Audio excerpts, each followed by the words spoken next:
हीच ती जागा, हीच ती जागा. इथे? हो, इथेच इथेच होता तो खड्डा. आई तू बोलतीयस ते ठीक आहे, पण मग खड्डा गेला कुठे? तर मग मला नाही माहिती, तो इथेच होता खड्डा आणि आम्ही दोघी या खड्ड्यातच पडलो होतो. आणि मग त्यातनं तुम्ही बाहेर आलात कशा?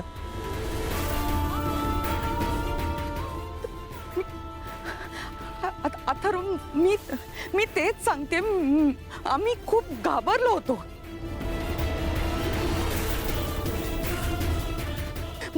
मी म्हणाले ना की मी वेदाच्या मागे मागे गेले आणि मग आम्ही खड्ड्यात पडलो. मग मला दिसलाच नाही तो खड्डा आणि मग मी खालून हाका मारत होते, वाचवा वाचवा म्हणून, पण कोणीच आलं नाही. मग नंतर आम्ही वर कशा आलो मला काहीच आठवत नाहीये. काय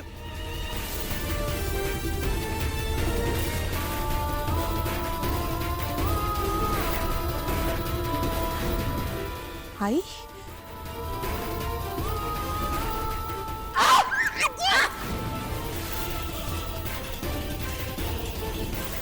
आई असं का बोलताय?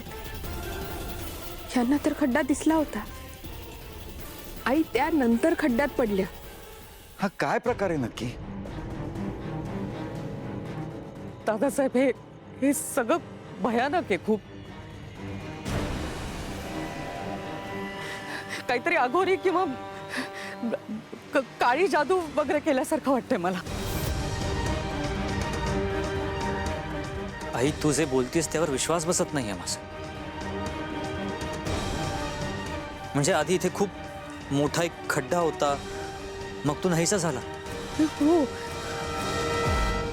हे कसं शक्य आहे? आणि आई आजच्या काळात ब्लॅक मॅजिक असतं? अथर्व, माझ्या माहितीत एक माणूस आहे ज्याला ह्या सगळ्यातलं कळतं. मी त्याशी बोलतो.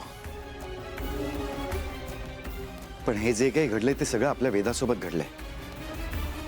अथर्व, म्हणजे मुद्दामून कोणीतरी वेदाला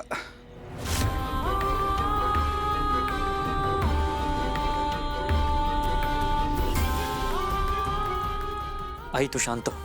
बाबा तुम्ही आईला बघा, मी वेदाला बघून येतो. हा.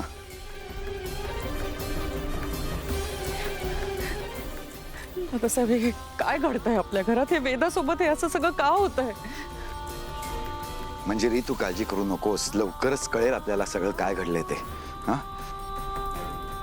पण आपल्या वेदाच्या बाबतीत हे घडलंय, त्यामुळे सध्या तरी आपल्याला फक्त वेदाची काळजी करावी लागणार आहे.